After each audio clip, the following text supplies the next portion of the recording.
एक समय ब्रह्मा जी और विष्णु जी का आपस में इस बात पर विवाद हो गया। ब्रह्मा जी कहते हैं मैं सृष्टि रचनहार हूँ और विष्णु जी तू मेरा पुत्र है, तेरी उत्पत्ति मेरे से हुई है।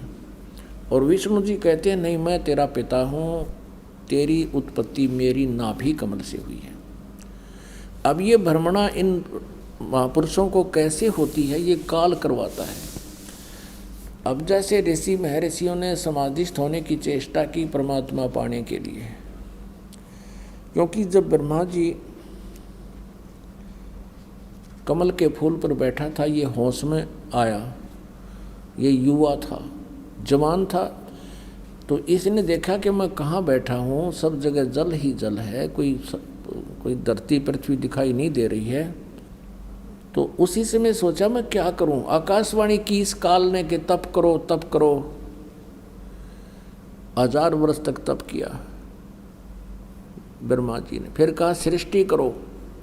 अब इसकी बैटरी चार्ज करा दी तप करके, इसमें सिद्धि आ गई और इसको फिर रजोगुण युक्त ये था ही, और क्रिया दे दी कि तो सब उत्पत्ति जीवों की उससे नहीं होती, उसके अंदर रजोगुण के कारण हम प्रभावित हो जाते हैं। जैसे मिर्च है,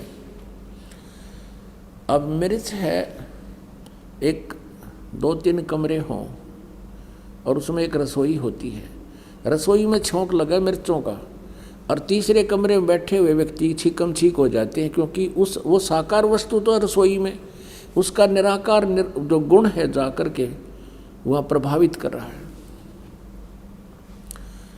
ऐसे इन ब्रह्मा विष्णु महेश से निकल रही ये तरंगें हम सभी प्राणियों को प्रेरित कर रही हैं, और उन्हीं के आधार से, हम तीनों के आधार से यहाँ अपनी अपनी क्रिया में विवश हैं करने के लिए। जैसे किसी ने शराब पी ली तो उसका बस की बात नहीं है, वो कहीं कहीं पैर टेक कर कैसे बोला बांगा बांगा चाल है, ऐसे हम बांगे बांगे चालना हर ओरक में बोलना है, हमारे ये नशे हो रहे हैं। तो इस तीनों गुणों से ऐसे हो गया।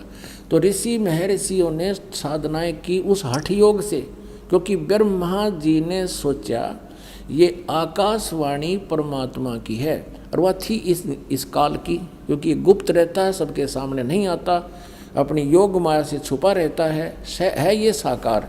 जैसे गीता जी अध्याय नंबर 7 के श्लोक नंबर 24-25 में स्पष्ट कर रहा है, ये अबुद्धि लोग, बेबुद्धि लोग यानी अज्ञानी जन समुदाय मुझको कृष्ण की तरह मनुष्य जन्म में आया हुआ मानते हैं। क्योंकि बोल कृष्ण में रहा था, कहता मैं कृष्ण नहीं हूँ, मैं कभी भी किसी के सामने व्यक्त नहीं होता, साकार में नहीं आता, ये मेरा अवय अनुतम घटिया अटल सिद्धांत है, और मैं अपनी योग माया से छुपा रहता हूँ, मैं किसी के समक्ष नहीं आता।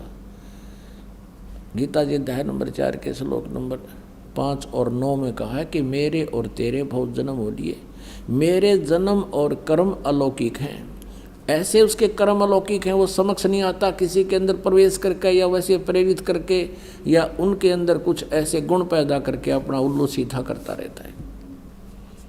तो ऋषि महर्षियों ने परमात्मा पाने के लिए, ब्रह्मा जी को वेद तो बाद में मिले हैं, वेदों में कहीं भी हठ योग का जिक्र नहीं है, बल्कि सख्त मनाही की है कि मूर्ख लोग करते हैं जो हठ योग करते हैं, क्योंकि वेद परमात्मा कबीर जी द्वारा दिए गए हैं और वो एज इट इज इस काल ने आगे दे दिए गए हैं। गीता जी अध्याय नंबर 17 के श्लोक नंबर 1 से लेकर 7 तक कहा है। जैसे गीता जी अध्याय नंबर 16 के श्लोक नंबर 23 में कहा कि जो शास्त्र विधि को त्याग कर मनमाना आचरण करते उनको न तो सुख होता है, न कार्य, न कोई सिद्धि प्राप्त होती है, और न ही उनकी गति होती है, यूजलेस। तो गीता जी अध्याय नंबर 17 के श्लोक नंबर 1 में पूछा है अर्जुन ने कि शास्त्र विधि को त्याग कर जो अपनी इच्छा से अन्य देवताओं की पूजा करते हैं वो व्यक्ति कैसे हैं और उनकी कैसी वृत्ति होती है। तो उसमें बताया है कि जो जिस भी गुण की, जिस भी देवता की पूजा करता है, विष्णु जी का पुजारी कुछ थोड़ा बहुत तो सतो गुण होता है, और रजोगुण ब्रह्मा का उपासक में रजोगुण होता है और शंकर के उपासक में तमोगुण की अधिकता बनी ही रहती है। अपने आत्माओं, समस्या क्या है कि ये ज्ञान -0 पर पहुँचा रखा था, इन काल के दूता ने और अड़ंगा कर रखा था, भट्ठा बैठा रखा धातु विज्ञान का, और यो -0 से अब 100% पर लाना पड़ेगा। इसलिए इतना प्रयत्न करना पड़ रहा है। वही पवित्र सद्ग्रंथ जिनको हम शिरोधार्य माना करते थे, सत्ज्ञान युक्त माना करते थे, आज उन्हीं के अंदर प्रमाण है और वो मनाई है जो हम किया करते थे। अब देखिएगा, पहले आपको श्रीमद् भगवत गीता दिखाते हैं। गीता प्रेस गोरखपुर से प्रकाशित है, जयदयाल गोविंद का इसके अनुवादक है।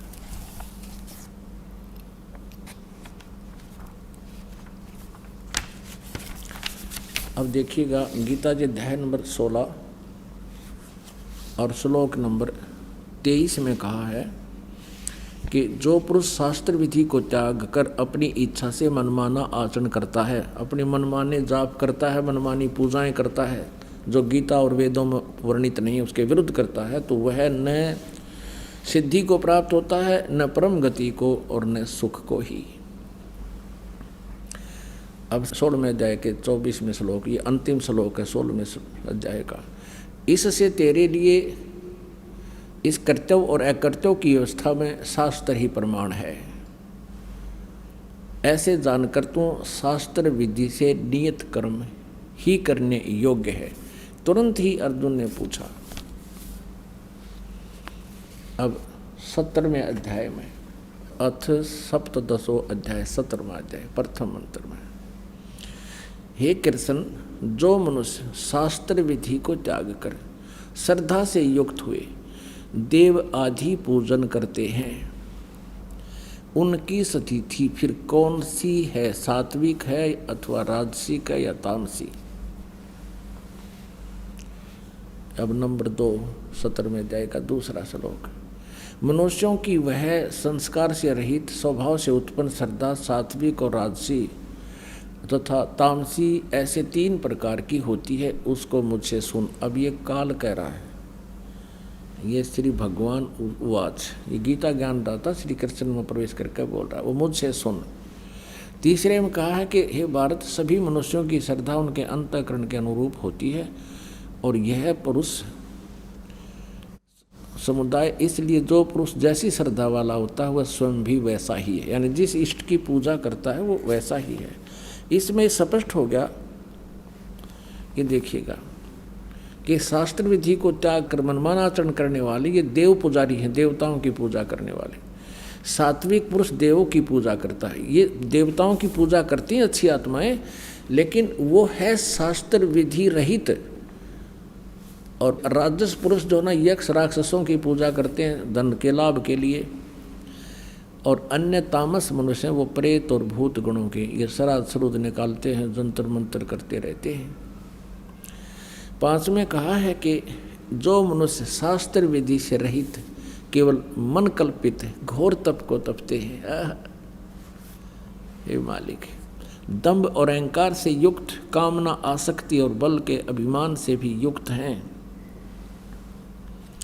अब 6 में 17वें अध्याय के 6 श्लोक में, शरीर रूप से स्थित भूत समुदाय को और अंतःकरण में स्थित मुझ परमात्मा को भी वो क्रस करने वाले हैं, यानी दुखी करते हैं, जो गलत साधना करते हैं, हठ योग करते हैं, घोर तपस्या करते हैं। उन अज्ञानियों को तू असुर स्वभाव के जान।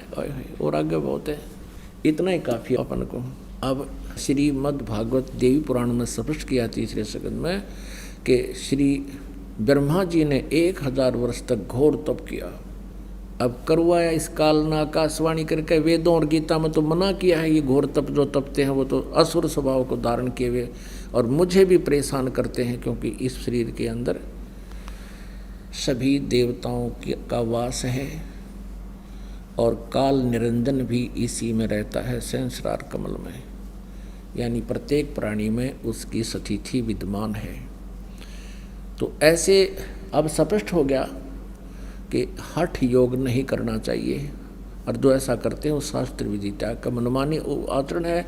और अन्य देवताओं की ब्रह्मा विष्णु महेश की पूजा भी आन उपासना में है और शास्त्र विधि त्याग का मनमाना पूजन है।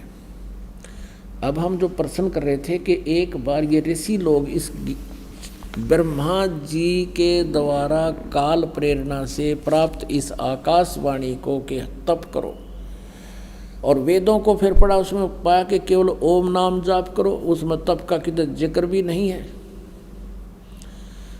अब पुण्यात्मा आपको फिर क्लियर करना पड़ेगा, क्योंकि यह अध्यात्म ज्ञान है और आपका दाव लगा हुआ है। भगवान ने दया करी है, आपको यहाँ बुलाया किसी भी कारण से, कोई चाहे कोई दुखी आया है या कोई परमात्मा की प्यारी आत्मा कोई वैसे ज्ञान प्राप्ति के लिए है।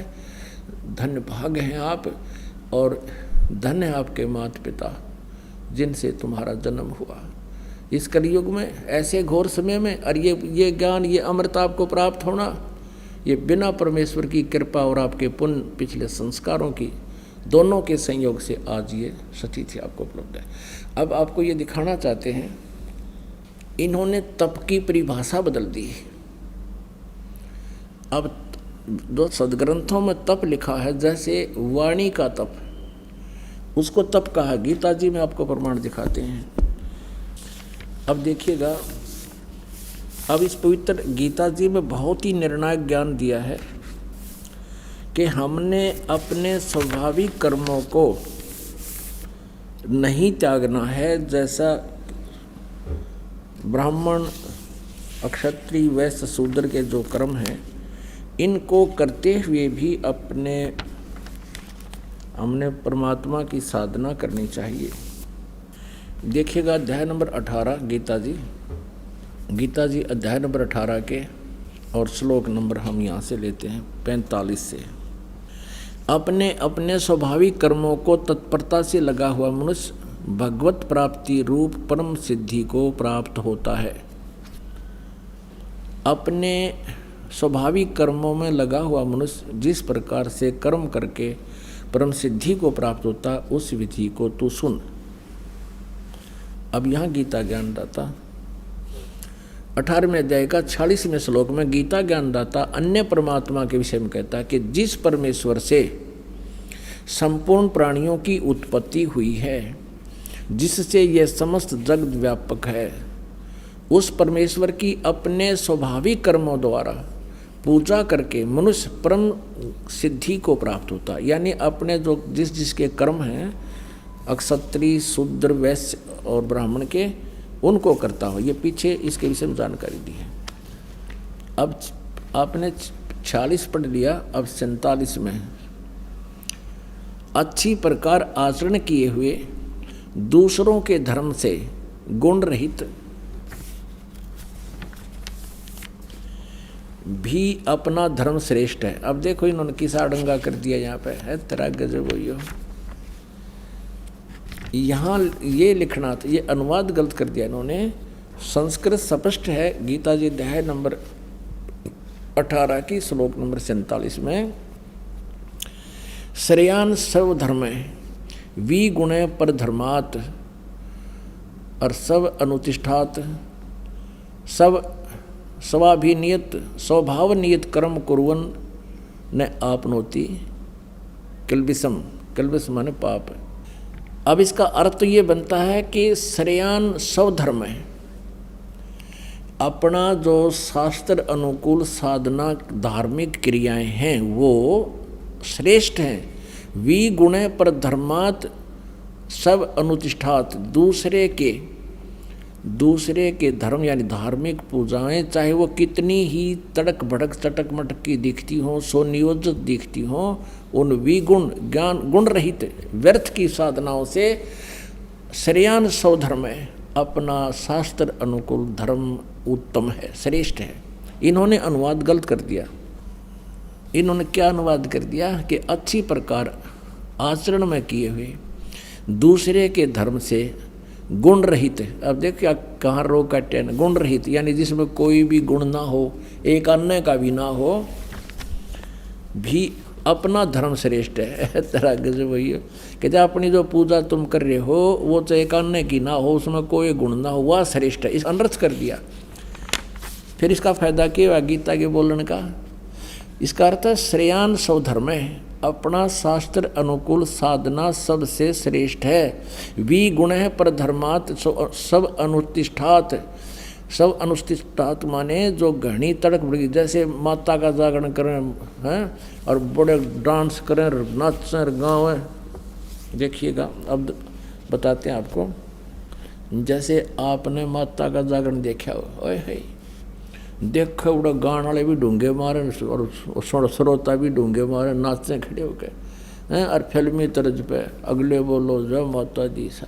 और कहते हो कितना अच्छा लगे, कठ जुड़ जा दुनिया देखने जावे, क्यों फिल्मी गाने पे वो बाजें तबले।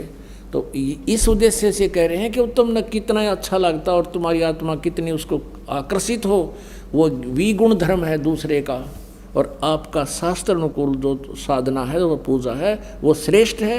विगुण पर धर्मात, दूसरे के विगुण माने व्यर्थ की, जिसमें एकान्य का भी लाभ ना हो, और वह चाहे कितनी ही अच्छी सुव्यवस्थित तुझे नजर आती हो, उससे अपनी साधना श्रेष्ठ है, उसको त्यागना नहीं। इन्होंने ऐसे अर्थों के अनर्थ कर डाले। इनका कहने का भाव यूँ है कि तुम जो पूजा कर रहे हो, हरे राम राधे श्याम मिला दे हैं, चाहे माता धोखे है, चाहे कोई तो पत्थर पूजा है, कहते वो बढ़िया है। ये न्यों कहना चाहो है अनरस करके गीता जी का, गीता जी के आशय को ना समझ के इन्होंने पूरे समाज को उल्टा घुमा दिया। फिर फायदा क्या इस गीता जी के कहने का? जो ये डले ढोने अच्छे होते थे, फिर क्या फायदा थी इस पवित्र सदग्रंथ के बोलने का? इन्होंने ऐसे काम बिगाड़ रखे।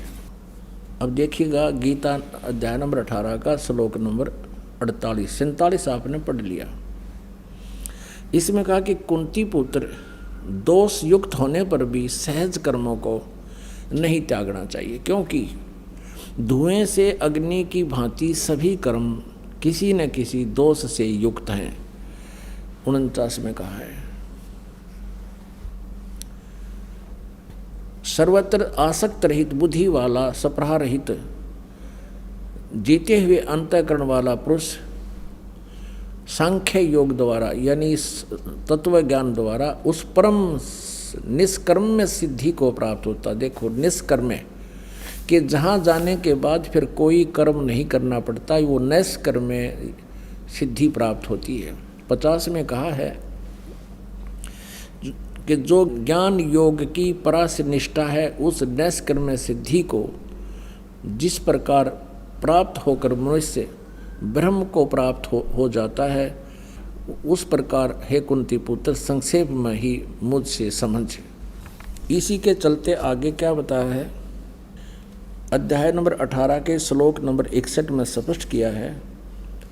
अध्याय नंबर 18 के श्लोक नंबर 61 में कहा है कि हे अर्जुन, शरीर रूप यंत्र में आरूढ़ संपूर्ण प्राणियों को अंतर्यामी परमेश्वर अपनी माया से उनके कर्म अनुसार भ्रमण कराता हुआ सब प्राणियों के हृदय में स्थित है। इससे सिद्ध है कि गीता ज्ञान दाता से कोई और परमात्मा है, जिसके विषय में गीता ज्ञान दाता कह रहा है। और उसके तुरंत बाद 18वें के 62 में कहा कि अर्जुन तू सर्वभाव से उस परमेश्वर की शरण में जा, उस परमात्मा की कृपा से ही तू परम शांति को और सनातन परम धाम को प्राप्त होगा। अब यहाँ कहने का भाव ये है कि हम जो भी कर्म जैसा कोई कर रहा है उसको त्यागा नहीं जा सकता। अब देखिएगा अध्याय नंबर 17 के श्लोक नंबर 14। देवता, ब्राह्मण, गुरु और ज्ञानी जनों का पूजन, पवित्रता, सरलता, ये ब्राह्मण का अर्थ है यहाँ तत्वदर्शी संत। सरलता, ब्रह्मचर्य और अहिंसा शरीर संबंधी तप कहे जाते हैं। अब ये तप जो है ना, ये अन्य प्रकार के तप बताए हैं कि जैसे आप परम संत की शरण में आ गए और गुरु जी की सेवा के दौरान जो आपको यहाँ कोई भी किसी प्रकार की भी जो कठिनाई महसूस होती है और अहिंसा आदि शरीर संबंधी तप कहे जाते हैं। ये तप हैं जो क्रिया साधनाएं करते समय, जैसे गुरु जी की सेवा करना है, धार्मिक अनुष्ठान कराने, ऐसे। आगे देखना 15वें में क्या कहा है।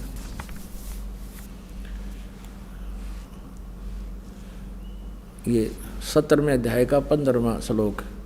जो उद्वेग न करने वाला, प्रिय, हितकारक एवं यथार्थ भाषण है तथा वेद शास्त्रों के पठन पाठन एवं परमेश्वर के नाम जप का अभ्यास है, वही वाणी संबंधी तप कहा जाता है। यह इन्होंने अनुवाद थोड़ा सा गलत कर रखा है कि जैसे जो उद्वेग न करने वाला, प्रिय और हितकारक एवं यथार्थ भाषण है, यानी सत्य कहना, शास्त्रों के अंदर लिखे रहस्य को जनता के समक्ष स्पष्ट कहना, सत्य कहना, चाहे कोई गाल दे चाहे बूंडा बोले, वेद शास्त्रों के पठन पाठन, परमेश्वर के नाम स्वाध्याय अभ्यासन, परमेश्वर के नाम जप का अभ्यास, वही वाणी संबंधी तप कहा जाता है। जैसे परमेश्वर कबीर जी ने सच्चाई कही और उसमें बहुत विरोध किया गया, उस सत्य कहने के दौरान जो परमात्मा ने कठिनाइयों का सामना करना पड़ा, वो वाणी रूपी तप है। ये हठ योग तप नहीं, जैसे अब इस दास के साथ वही रिहर्सल हुई है जो परमात्मा के साथ 600 वर्ष पहले हुई थी। तो ये जो वाणी संबंधी ये तप है, ये हमें लाभ देगा। भगवान के नाम पर उसकी वाणी को सत्य ढंग से पेश करना, गुण रहस्यों को, वेदों और सदग्रंथों में लिखे हुए इन रहस्यों को यथार्थ रूप में भाषण करना, उसके प्रवचन करना, और उसमें जो भी बाधा और कठिनाई आती है, ये हमारा तप है, वाणी संबंधी तप है। जैसे राजा हरिश्चंद्र ने सत्य बोला और उस वाणी रूपी तप के कारण उसने कितने कष्ट उठाए, लेकिन अंत में उसका फल कितना अच्छा रहा। इस तरह के तपों का वर्णन है, इस हठ योग का नहीं है। ये देखिएगा अध्याय नंबर 17 का श्लोक नंबर 19 उसका फिर प्रमाण करता है, खंडन करता है जो ये हठ योग किया करते हैं। 17वें अध्याय के 19 में, जो तप मूढ़तापूर्वक हठ से मन, वाणी और शरीर की पीड़ा के सहित अथवा दूसरों के अनिष्ट करने के लिए किया जाता है, वह तप तामस कहा जाता है। अब हमने ये स्पष्ट करना है कि जैसा कि गीता जी अध्याय नंबर 17 के 1 से लेकर 7 तक मंत्रों में यही स्पष्ट किया है कि जो शास्त्र विधि को त्याग कर मनमाना हठ और तप करते हैं, वो मुझे भी दुखी करते हैं और इस शरीर के अंदर विद्यमान सभी देवों को भी दुखी करते हैं, वो राक्षस स्वभाव के समझ। अब यहाँ गीता जी अध्याय नंबर 17 के श्लोक नंबर 19 में भी स्पष्ट कर दिया है कि जो शास्त्र विधि को त्याग कर हठ योग करते हैं, हठ करते हैं, वो अपना जीवन नष्ट करते हैं, वो शास्त्र अनुकूल साधना नहीं है। तो ऐसे ही जो ये ऋषि लोग साधना किया करते थे, तपस्या किया करते थे और वेदों को पढ़ा, उसमें से ओम नाम ले लिया। गीता जी अध्याय नंबर 8 के श्लोक नंबर 13 में गीता ज्ञानदाता ब्रह्म कह रहा है कि ओम इति एकाक्षरम ब्रह्म व्यवहारण माम अनुसमरण ये परियाति तदंदेहम सयाति परमाम गति। मुझ ब्रह्म का केवल एक ओम नाम है, और जो इसको अंतिम श्वास तक श्रवण करता हुआ शरीर छोड़कर जाता है, तो ओम नाम से मिलने वाली परम गति उसको प्राप्त होता है। ओम नाम से ब्रह्मलोक मिलता है, ये ब्रह्म की पूजा है। ब्रह्मलोक गए हुए प्राणी भी वापस आते हैं, जन्म मृत्यु में आते हैं। गीता जी अध्याय नंबर 8 के श्लोक नंबर 16 में स्पष्ट किया है। तो ये भी ओम नाम का जाप भी पूर्ण नहीं। यजुर्वेद अध्याय नंबर 40 के श्लोक नंबर 15 में स्पष्ट किया है कि ओम कर्तु समर किलवे समर और कर्त्युम समर भस्मांतम शरीरम वायु अनिलम अथम अथिदम भस्मांतम शरीरम अमृतम। यानी जब शरीर छोड़कर जाएगा, ओम नाम का जाप करते करते तो जितना ओम के सतर का जो तुम्हें अमृतो प्राप्त होना है, ब्रह्मलोक में जितने दिन तू रह सकता है, वो प्राप्त हो जाएगा। ओम कर्तु समर किलवे समर और कर्तुम समर, ओम नाम का जाप काम करते करते सिमरण कर, विशेष कसक के साथ सिमरण कर, अपना परम कर्तव्य मनुष्य जीवन का प्रथम कर्तव्य जानकर ओम नाम का जाप करें। फिर गीता जी ज्ञानदाता कहता है कि ये नाम तो है मेरा, और उस परमात्मा का जाप करना है। गीता जी अध्याय नंबर 17 के श्लोक नंबर 23 में ओम तत्सत इति निर्देश ब्रह्मण त्रिविध समर्थ है। उस परमात्मा के, उस परम अक्षर ब्रह्म के जहाँ जाने के बाद फिर लौट कर कभी संसार में नहीं आते, जिसे परम शांति और सनातन परम धाम प्राप्त होता है, उसके पाने का ओम तत्सत यो 3 मंत्र का जाप है। 3 प्रकार से त्रिविध है, नथिंग एल्स। अपनात्माओं, इन ऋषियों ने ये तो ओम नाम तो ले लिया पूर्ण परमात्मा का जान के, जैसे श्री देवी भागवत में दुर्गा अपने आप कह रही है हिमालय राजा को कि वो परमात्मा उस ब्रह्म की क्या महिमा है। वो महिमा तो कह रही है अक्षर ब्रह्म की, यानी अविनाशी परमात्मा की, और विधि लास्ट में बता रही है ब्रह्म की, और ओम उसका नाम है, और वो ब्रह्म लोक में रहता है। इसकी पूजा करो, तुम्हारा कल्याण हो। अब यहाँ बिगड़गी बात सारी। इन सभी ऋषियों ने वेदों में ओम नाम को पूर्ण परमात्मा का मान लिया, और ये है ब्रह्म का। गीता जी अध्याय नंबर 15 के श्लोक 16 और 17 में 3 पुरुष 3 परमात्मा कहे हैं। एक सरपुरुष, ये तो सरब्रह्म कहो चाहे सरपुरुष कहो, ये ज्योति निरंजन काल है। और अक्षर पुरुष ये परब्रह्म है जो 7 संख ब्रह्मांड का स्वामी है, और सरपुरुष ये केवल 21 ब्रह्मांड का स्वामी है। 16वें श्लोक में गीता जी 15वें अध्याय में कहा है कि इन दोनों सरपुरुष और अक्षर पुरुष और इनके अंतर्गत जितने प्राणी हैं सभी नाशवान हैं, इनके स्थूल शरीर। जीवात्मा तो किसी की भी नहीं मरती। फिर तुरंत बाद कहा 17वें श्लोक में 15वें अध्याय के श्रीमद् भगवत गीता में कि उत्तम पुरुष है तो अन्य है। वो परमात्मा तो कोई श्रेष्ठ भगवान तक कोई और है जिसको परमात्मा कहा जा सकता है, जो वास्तव भगवान कहलाता है, और वही तीनों लोकों में प्रवेश करके सबका धारण पोषण करता है। तो इनके बुद्धि में आया नहीं कि इसमें स्पष्ट लिखा है, यजुर्वेद अध्याय नंबर 40 के श्लोक नंबर 10 से लेकर 13 तक स्पष्ट किया हुआ है कि कोई तो परमात्मा को संभवात्मा ने जन्म लेने वाला, कोई असंभवात जो उत्पन्न नहीं होता, वो कभी भी निराकार बताते हैं। तो ये जानकारी तत्वदर्शी संत बताओगा, उससे सुनो। तो ये कौन सी इनकी आंख में चिकी थी, ये नहीं समझ में आई कि वेदों से अलग भी कोई और ज्ञान है जिसको वेद नहीं बता पा रहे और तत्वदर्शी संत भी बताएगा।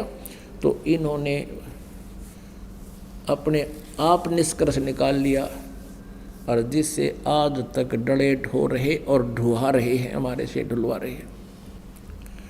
इसी आधार से ऋषियों ने डले डोए,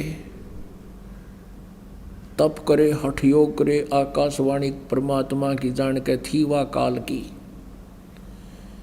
और वेदों से ओम नाम, उससे सिद्धियां आ गई। और जब वो साधना कर रहे थे तो किसी को तो इस काल ने ब्रह्मा जी के रूप में दर्शन दे दिया। तो जो साधक साधना कर रहा था उसने समाधि दशा में परमात्मा साक्षात हुआ, तो ब्रह्मा जी के रूप में, और बोला कि बोल क्या मांगता है। 1-2 अर्धी की गांठ देती सिद्धि, वो खुश हो गया और वापस समाधि टूट गई। ब्रह्मा जी के पास आया, आप ही परमात्मा हो, आप ही सर्वेश्वर हो, आप सारी सृष्टि के रचनहार हो, और मैंने समाधि दशा में आपके दर्शन पाए हैं। आप अपने आप को छुपाए बैठे हो, सब 20, 30, 50, 100 भक्तों को बता दिया ये खुद भगवान है। अब ब्रह्मा जी फूक कूप कर दोनों फूल का कूपा हो गए कि मैं भगवान हूँ, क्योंकि ऋषि ने कह दिया। ऐसे 10-20 ऋषियों को ऐसे काल ने प्रेरित कर दिया। उधर से इस काल ने प्रतीक्षा कर रखी है कि मैं अपने रूप में कभी किसी को दर्शन नहीं दूंगा, और ये चतुर्भुज रूप में ब्रह्मा और विष्णु और शिव जी के रूप में दर्शन देता है। जैसे किसी साधक ने साधना की, हठ योग किया, उसको विष्णु जी के रूप में दर्शन दे दिए और पूछा बोल क्या मांगता है। 1 अर्धी की गांठ उसने दे दी, 1 सिद्धि उसको दे दी। जैसे अगस्त ऋषि ने सारे जीवन में डले ढोके एक सिद्धि प्राप्त कर ली कि सागर पी लूँ सारा, 7 समुद्रों को पी जाऊं, और वो उसने कलाबाजी दिखा के प्रभु पा किया सारा जयकार होगी कि 1 घूंट में अगस्त ऋषि जी ने सारे 7 के 7 समुद्रों को पी लिया।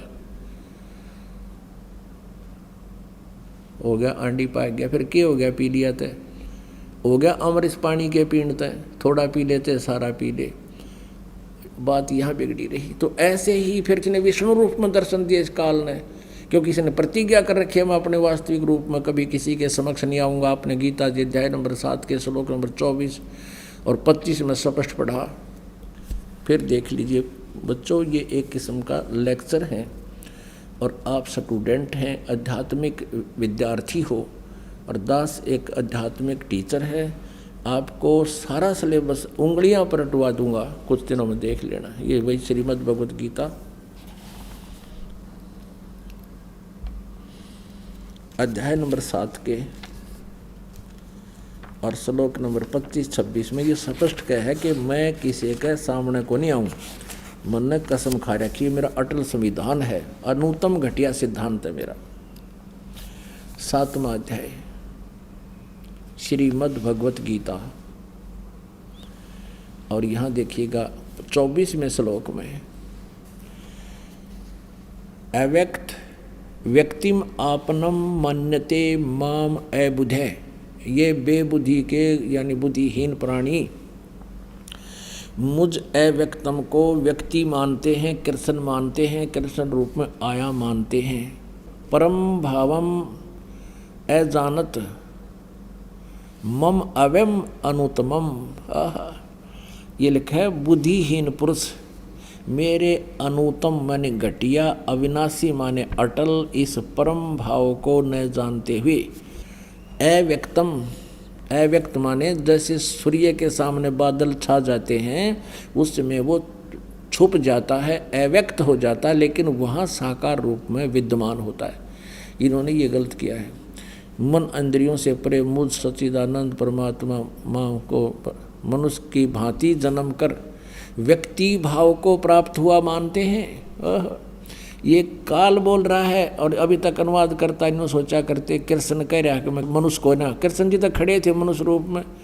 ये बुद्धिहीन मेरे अनुतम यानी घटिया, अविनाशी यानी अटल परम भाव को, नियम को नहीं जानते कि मैं कभी किसी के सामने नहीं आता। मुझ अव्यक्तम, अव्यक्तम माम व्यक्तिम आपनम मन्यते, मुझ अव्यक्त को, मुझ छुपे हुए को मैं कभी किसी के सामने नहीं आता। मुझे व्यक्ति भाव में यानी मनुष्य रूप में, कृष्ण रूप में प्राप्त हुआ मानते हैं। आई एम नॉट कृष्ण, वो तो कृष्ण में बोल रहे थे, श्री कृष्ण में बोल रहे थे। अब 25 में स्पष्ट होगी ये कहानी, देखिएगा 7 में जाएगी। अपनी योग माया से छिपा हुआ मैं सबके प्रत्यक्ष नहीं होता। स्पष्ट कर दिया, मैं अपनी योग माया से छिपा हुआ मैं सबके प्रत्यक्ष नहीं होता। यह अज्ञानी जन समुदाय मुझ जन्म रहित अविनाशी परमेश्वर को नहीं जानता। मैं अपनी योग माया से छुपा रहता हूँ, मैं सबके सामने नहीं आता। तो आकार में तो है, छुप रहता है। अपनात्मा अब इस अध्यात्म ज्ञान को बड़ा आसानी से समझा जाएगा। तो ये इसके कर्म और जन्म ऐसे अलौकिक हैं कि मैं सबके सामने नहीं आता। और ये अज्ञानी जन समुदाय, ये मूर्ख मेरे अटल घटिया सिद्धांत से परिचित नहीं है कि मैं कभी किसी के सामने प्रत्यक्ष नहीं होता। अपना वास्तविक रूप में मैं छुपा रहता हूँ। इसलिए इन ऋषियों को इस काल ने ही अपने पुत्र किसी को विष्णु जी के रूप में दे दिया और किसी को शंकर जी के रूप में दर्शन दे दिए। वो शंकर जी को भगवान सर्वेश्वर महेश्वर कहने लगे। कोई विष्णु जी को दर्शन दिए तो विष्णु जी को महेश्वर सर्वेश्वर सारी सृष्टि के रचनहार कहने लगे। उधर से विष्णु जी इस बात से और प्रभावित हो गए, खुशी मनाई कि मैं भगवान हूँ। कि इस देव ये ऋषि कह रहा है, दूसरा भी कह रहा है, तीसरा भी कह रहा है, 100 ने ऐसा प्रमाण दे दिया। तो इन दोनों को भ्रम हो गया कि हम भगवान हैं। इस आधार से एक बार ब्रह्मा जी गए विष्णु जी के पास, कहा कि मैं तेरा बाप आया हूँ बेटा विष्णु, तू खड़ा होकर मेरा सत्कार क्यों नहीं करता। विष्णु बैठे बैठे शेष शैया पर कहते हैं कि आजा बेटा, तू मेरी नाभि कमल से उत्पन्न हुआ है, मैं तेरा बाप हूँ। और बाप के सामने तू एक कैसे बोल रहा है। इस बात पर दोनों का लठ बाज गया। जूतम जूता, फिर हथियार निकाल लिए, फौज सेना आएगी, लाग गए लड़न बलकें की तरह। अब दास ये एक कंसेप्ट क्लियर करने के लिए आपको कितने ढेर सारी कथाएं प्रमाण देने पड़ रहे हैं। क्या मुल्ला माया मग में बैठी, हंसा चुन चुन खाई, ये ज्योत स्वरूपी कहे निरंजन में ही करता बाई। और जैसा कि आपने इस शब्द में सुना, ऋषि मुनि निराकार बतावे, साकार कहें पुराण तने, अपनी महिमा आप गाई, जीव कहें भगवान तने। अपने आप तो भगवान बन बैठा, भगवान को भुला दिया तूने। इस कंसेप्ट को क्लियर करने के लिए पुराणों दिखाते हैं कि ये काल कहता मैं करता हूँ और करता नहीं है, और विष्णु और ब्रह्मा जी को कहता है तुम भगवान नहीं हो। ये देखिएगा शिव महापुराण हिंदी टीका सहित भाग 1, और ये कहाँ से प्रकाशित है। इसमें संस्कृत और हिंदी दोनों हैं। श्री शिव महापुराण ये है विद्या अवरिधि पंडित ज्वाला प्रसाद जी मिश्रकृत हिंदी टीका सहित, खेमरा श्री कृष्ण दास प्रकाशन बम्बई। इतने अथ श्री शिव महापुराण भाषा टीका सहितम प्रारंभते। इसके देखिएगा, ये देखना, ये है पृष्ठ 11 पे विद्वेश्वर संहिता भाग 1 अध्याय 6 में यहाँ से शुरू होता है। नंदीकेश्वर बोले, हे योगिंद्र, आगे एक समय विष्णु भगवान शेष सैया पर अपने गरुड़ आदि पार्षदों से संयुक्त लक्ष्मी सहित शयन करते थे, यानी लेटे हुए थे। उस समय देखिए वे ब्रह्म ज्ञानियों में श्रेष्ठ ब्रह्मा जी अपनी इच्छा से वहाँ आए। सब प्रकार सुंदर सेज पर शयन करते हुए कमल लोचन विष्णु जी से पूछने लगे, तुम कौन हो? ये ब्रह्म ज्ञानी पूछा, तुम कौन हो जो मुझे देखकर अभिमानी पुरुष के समान शयन करते हो, यानी सोए पड़े हो। हे वत्स, हे पुत्र, उठो, देखो मैं तुम्हारा स्वामी आया हूँ। आए हुए गुरु को देखकर जो अभिमान करता है वह द्रोही मूड का, उस द्रोही मूड का प्रायश्चित होना उचित है। यह सुनकर विष्णु जी के अंतर में तो क्रोध हुआ, लेकिन अंदर से तो पूरा गुस्सा ऊपर तो प्रकट ना करते हुए के बोले, परंतु बाहर से शांत रहे और बोले, वत्स बेटा, तुम्हारा मंगल हो, बैठो इस आसन पर विराजो। इस समय तुम्हारा नेत्र कुटिल और मुख टेढ़ा क्यों हो रहा है, पंकर क्यों हो रहा है? वो गुस्से हो रहे थे ना, आँख चौड़ी जुगर जो टेप बैल गुड़ने से पहले टेढ़े देखा करें। कहते हैं वकर क्यों हो रहा, तेरी आँख और मुंह टेढ़ा क्यों कर रहा है, तो नाराज क्यों हो रहा है? ब्रह्मा जी बोले, हे वत्स विष्णु, हे बेटा विष्णु, तुमको समय के प्रभाव से अभिमान है। हे पुत्र, मैं तुम्हारा रक्षक और जगत का पितामह हूँ। विष्णु जी बोले, यह तो सब जगत मुझ में स्थित है, तुम चोर के समान किस प्रकार अपना कहते हो? तुम मेरी नाभि कमल से उत्पन्न हुए हो, इससे मेरे पुत्र हो, मुझे पुत्र कहना व्यर्थ है। नंदीकेश्वर बोले, इस प्रकार ब्रह्मा विष्णु दोनों ही रजोगुण से मुग्ध होकर विवाद करने लगे। मैं श्रेष्ठ हूँ, मैं स्वामी हूँ, ऐसा कहकर एक दूसरे को मारने की इच्छा से युद्ध करने में उत्सुक हुए। और फिर देखिए आगे, तब संपूर्ण देवता विमान में बैठ गए। ब्रह्मा विष्णु महेश तो लठ बजावे हैं, और ये सारे देवता विमान में बैठ गए और उस महाअद्भुत युद्ध देखने को चले आए, और आकाश से उन पर फूल बरसाने लगे। वारे देवताओं, जो कर जोटिया न गोड़ा करें पशुआ न गामा में बैलों को अन्य कर हुर हुर हुर हुर लड़ो।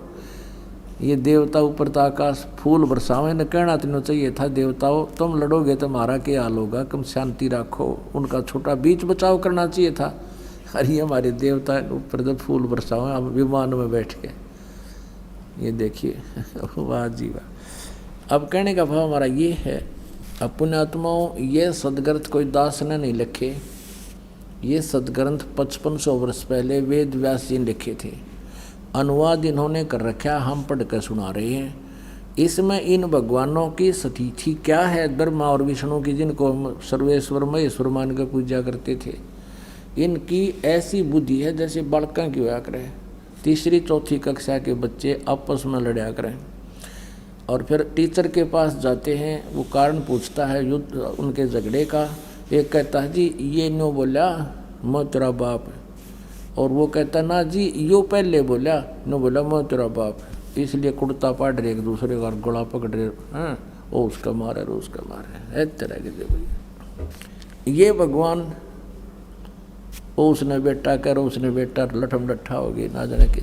अब इनका पिताजी आ गया बीच में, इसने बीच में दोनों का जब युद्ध हो रहा था, इसने बीच में एक तेजो में स्तंभ खड़ा कर दिया जिसको शिवलिंग बोलते हैं, और वो तेजो में जैसे ये हीरे चमक्या करें ऐसा वो सीधा लंबा बहुत और छोर का नहीं, जैसे बहुत तेजों में स्तंभ पिलर सा खड़ा हो गया, जैसे बर्फ ने छोल छाल के मूड़ी के सा बना दें ऐसा समझ लो, बहुत लंबा चौड़ा। इस स्थिति का वो लंबा चौड़ा, तो वो लड़ाई करना तो बंद करके उसको ऊपर नीचे उसने ढूंढने लगे इसका एंड कहाँ है। अब सारी कथा ना सुनाकर हम निष्कर्ष पर आते हैं। तो उसी समय युग काल आ गया शिव रूप में। इसने कसम खाई है कि मैं अपने वास्तविक रूप में किसी को दर्शन नहीं देता।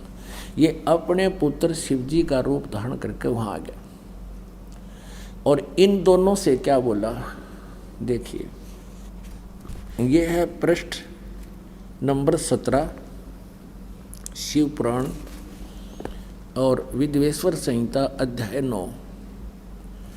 अब यहाँ से पढ़ते हैं। कहते दोनों की अज्ञानता और वैर को दूर करने के अर्थ दोनों से कहा। इस काल ने जो प्रकट हो गया, हम ज़्यादा ना सुनाते अपने काम का लेंगे। इन दोनों से कहा कि मेरे सकल यानी साकार और निष्कल व निराकार भेद से दो रूप हैं। देख किस डेफिनेशन बता रहा है यो काल, साकार और निराकार की देखना, जहाँ ये ब्रह्म पड़ गए सभी।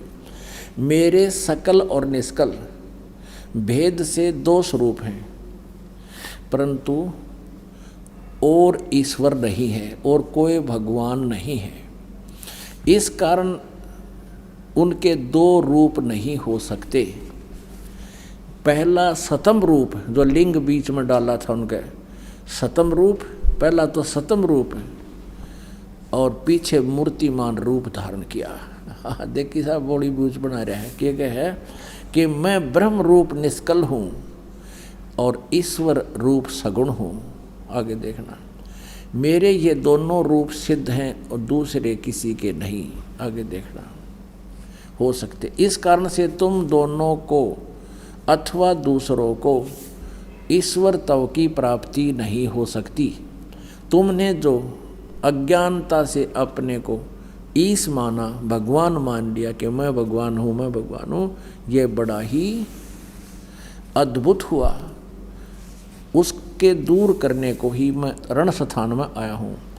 अब तुम अपना अभिमान त्याग कर मुझ ईश्वर में अपनी बुद्धि लगाओ। होए मेरे प्रसाद से लोक में सब अर्थ प्रकाश करते हैं। ये क्या कहे देखो, मेरे सकल और निष्कल भेद से दो रूप हैं और ईश्वर नहीं, इस कारण से उनके दो रूप नहीं हो सकते। पहला सतम रूप तो सकल है, सतम पिलर तो साकार है, और निष्कल कहे मैं ईब थारे सामने खड़ा हूँ, मैं निराकार हूँ। निष्कल ब्रह्म रूप निष्कल और ईश्वर रूप सगुण है। ये कैसे उल्टी सुल्टी परिभाषा बता रहे हैं। और पुण्यात्मा इसी आधार से ये ब्रह्मा कुमारी पंथ इस काल के द्वारा भ्रमित पंथ है। ये क्या बताते हैं, कहते हैं शिवलिंग तो निराकार है वो शिवलिंग दिखाते हैं उनकी पुस्तक में। और जो साकार शिव जी बैठे हैं ये साकार देवता है और वो शिवलिंग निराकार है। और सामने दिखने लग रहा है निराकार क्यों कर हो गया। ऐसे ये कह रहा कि सतम रूप तो मेरा सकल रूप है, साकार है, पिल्लरता है, और मैं निराकार हूँ जो ई ब्रह्म रूप में तुम्हारे सामने आ गया। अब देखो, अब हम अपने उस निष्कर्ष पर आते हैं आगे। ये क्या कहता है, ये भी सिद्ध करना है कि यहाँ ये काल बोल रहा है, ये देखिएगा। और इसमें ये भी स्पष्ट कर दिया कि तुमने ब्रह्मा और विष्णु ईश नहीं है, तुम भगवान नहीं हो। तुमने जो अज्ञानता से अपने को ईश माना यह बड़ा ही अद्भुत हुआ। उसके उस फड़कने निकालने के लिए मैं तुम्हारे पास यहाँ आया हूँ, उसको दूर करने को ही मैं आया हूँ। अब तुम अपना अभिमान त्याग कर मुझ ईश्वर में अपनी बुद्धि लगाओ। मेरे प्रसाद से लोक में सब अर्थ प्रकाश होते हैं। यहाँ देखना ये क्या कहता है, मैं परब्रह्म हूँ। देव बकवाद घड़न लाग रहा, मैं परब्रह्म हूँ और मेरा ही अकल रूप है। ब्रह्म होने से मैं ईश्वर हूँ, अनुग्रह आदि मेरा कृत्य है। सर्वव्यापी होने से और जगत के वर्धक होने से मैं ब्रह्म हूँ। हे ब्रह्म केशव, समतव और व्यापक होने से मैं आत्मा हूँ। मैं इस सब का ईश हूँ, यह मेरा है और मेरे सिवा किसी दूसरे का नहीं है। प्रथम तो ब्रह्म तत्व ज्ञान के निमित्त निष्कल ब्रह्म का प्रादुर्भाव हुआ है। अब आगे देखना 18वें पे 18 पृष्ठ। मैं अज्ञात रूप हूँ, पीछे तुम्हें प्रगट दर्शन देने के निमित्त साक्षात ईश्वर तत्क्षण ही मैं सगुण रूप हुआ हूँ। ठीक है, अब यहाँ तो ये 9वां अध्याय, ये 8वां यहाँ समाप्त हो गया। 9वां, ये 10वां शुरू होता है। अब यहाँ कहता है, हे पुत्रो यह कृत आपने, हे पुत्रो ब्रह्मा और विष्णु को यह कृत आपने, यानी उत्पत्ति और स्थिति का आपने तप से प्राप्त किया है, जो कि सृष्टि की उत्पत्ति और पालन कहता है, सो मैंने प्रसन्न होकर तुम्हें दिया है। इसी प्रकार दूसरे 2 कृत रुद्र और महेश को प्रदान किए हैं। ये चौथा हो गया, 5वां बल्कि रुद्र इसी के द्वारा उत्पन्न, ये 11 रुद्रों का मुखिया है, इसका ये पुत्र ही है। यही 2 भाग में 2 रूपों में काम करता है, तो इसीलिए इसको यहाँ 2 रूप भी कहे। तो एक ब्रह्मा, एक विष्णु और एक रुद्र, 11 रुद्रों के ऊपर भी यही कंट्रोलर है। और महेश इसका पुत्र, और बोलने वाला ये अलग है। परंतु अनुग्रह कर्त कोई भी पाने को समर्थ नहीं है। सो पूर्व के कर्म तुमने समय से विसार दिए, रुद्र और महेश ने उनको नहीं बुलाया। अब देखना, जैसे गीता जी अध्याय नंबर 8 के श्लोक नंबर 13 में ये गीता ज्ञानदाता बोल रहा है, उसी की पुष्टि आपको यहाँ मिलेगी। शिवपुराण के प्रश्न नंबर 19 पे अध्याय नंबर 10 में विद्वेश्वर संहिता भाग 1 में, इस कारण इस ज्ञान की सिद्धि के निमित्त ओंकार नामक मंत्र जप करो।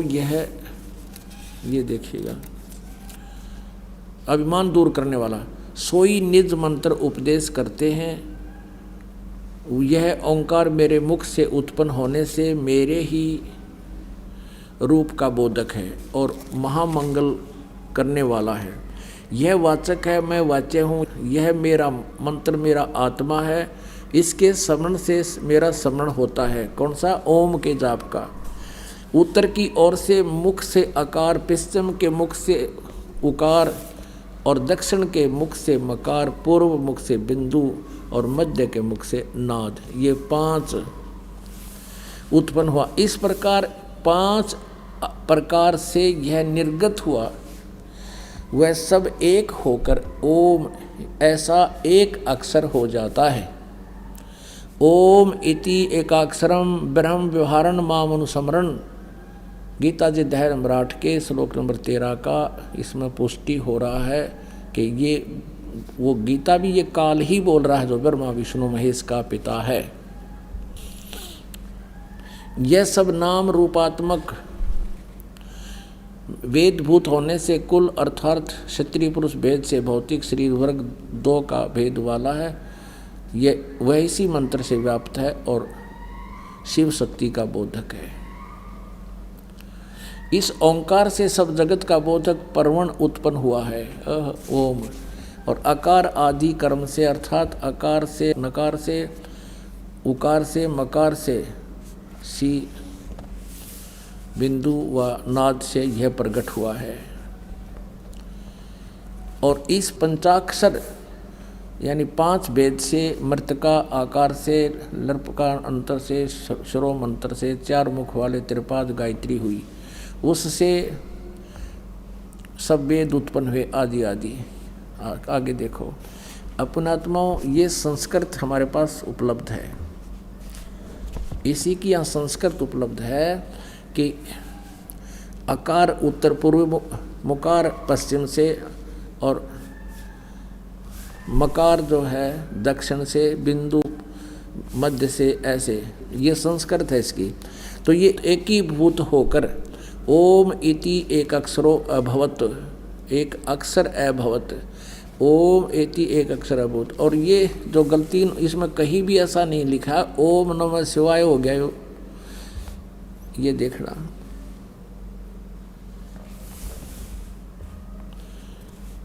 इसमें कितना भी ये नहीं लिखा है, ये संस्कृत है कि ये ओम नमः शिवाय हो गया। और यहाँ लिखा है इस प्रकार 5 आकार से, ये तो आपको सुना दिया। पुण्यात्मा, अभी तक हम बहुत अंधेरे में थे। अभी इन अज्ञानियों ने, इन नकली गुरु ब्राह्मणों ने, ऋषि महर्षियों ने इन सदग्रंथों का अनुवाद कर दिया हिंदी में। और हिंदी में इन्होंने अनुवाद करते समय अपनी अज्ञान सोच लगा दी और इसमें डाल दी। और आम समाज ने हिंदी पढ़ा, हिंदी में अनुवादित जो भी उन्होंने अनुवाद किया उसको फाइनल मानकर अपना साधना प्रारंभ कर दी। अब शिव पुराण के अनुवादकर्ता ने गीता प्रेस गोरखपुर से प्रकाशित में इसमें अपनी सोच अड़ा दी कि ये 5 मंत्रों से ओम नमः शिव बन गया, ओम नमः शिव, और इसका जाप करो।